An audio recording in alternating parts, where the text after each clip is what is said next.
Yo, what the hell's up? Welcome back to Reviews with Jake, where I just got done watching Good Luck, Have Fun, Don't Die. You might think I'm a couple weeks late to this one, but riddle me this. Whether you're traveling to the future or the past to bring new information to the present, either way, aren't you technically still time traveling? Think about it. No, but in all seriousness, the fall behind has already occurred. It only took until February to get there. I had a good run going in January, but dread it, run from it, destiny arrives, all the same. Damn, I'm really slinging those time travel quotes today, huh? It's wild to think that we haven't gotten a Gore Verbinski film in 9 years. That is crazy. When I saw his name pop up on this trailer, I was like, holy shit, he's still doing it. And I thought he kind of just sailed quietly into the sunset without making a big Tarantino deal about his final film. I mean, just look at this guy's body of work. Is there any director's filmography that is as random and varied as his? You got the creator of the Pirates of the Caribbean franchise, at least the first couple films. Fantastic family fun, so funny. And then you also have the fact that he remade The Ring, which traumatized my entire generation. And then he did Rango. Like, guys all over the place. And don't even get me started on A Cure for Wellness. If you're an OG follower of Reviews with Jake, back when I used to write my reviews instead of record them, I loved that movie back in 2016. It is so weird and discomforting, and it's wild to think because not a lot of directors get big studio budgets to make a movie like that. And then he just, poof, disappears for 9 years. I mean, if you look at his filmography, yeah, maybe just disappearing off the face of the earth really shouldn't be that surprising. The guy is a wild card. And then he comes back with this, exploding out the gate with all of that pent up old man energy, watching the world go to shit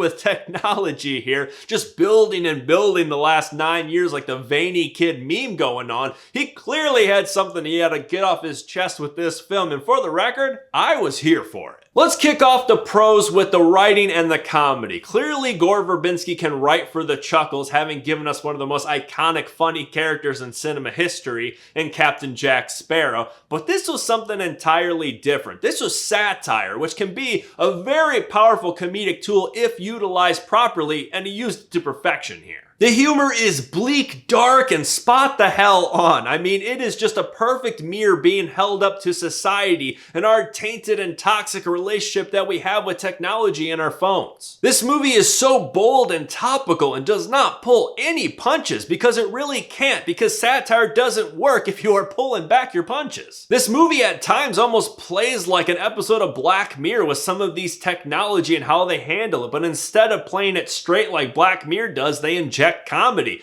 which can be honestly a lot more useful and effective than just playing it straight horror, which is kind of what the topic matter of this movie is. And the entire acting ensemble of this film understood the assignment, highlighted of course with Sam Rockwell, who just aced this test. I mean, geez, just look at his character and the costume design and everything around it. You know, wearing that and looking like that, he is gonna cook. Which brings me to the direction and the production design of this movie. The sets, the costumes, the makeup, the lighting, the props, everything is just helmed with such an imaginative style that you don't get unless you have a very high caliber director behind the camera. Now, I will say there are a few elements, ideas, concepts, visuals that get introduced towards the end of this movie that get a little bit too absurd for me, I will admit. If you've seen this movie, you know damn well what I'm talking about, but all the same, I was enjoying this movie so much, especially in the first 2 acts of the film, that I was able to shrug it off, forgive, and continue with the mission all the same. All in all, this is undoubtedly my favorite film of the year so far, in the earlier portions of 2026. But then again, I fully acknowledge the fact that I am 100%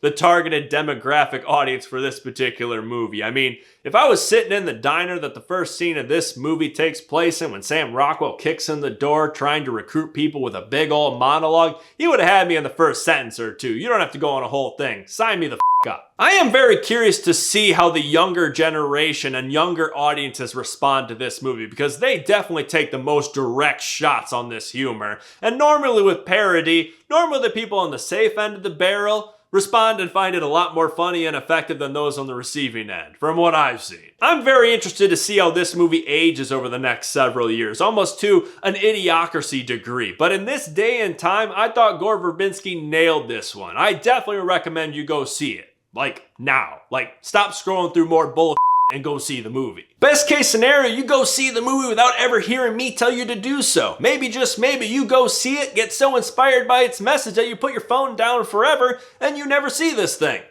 Probably not the smartest thing for a YouTuber to say to the camera, but hey, I'll take that bullet. Go outside, go talk to people, put your phone down. The screen thing, this ain't real and it doesn't matter. Believe that. But hey, that's just me. What do you think? Let me know if you agree or disagree in the comments below. And make sure to subscribe to this channel to stay updated with new reviews coming real soon, or don't. Either way, stay safe. Thanks for checking in.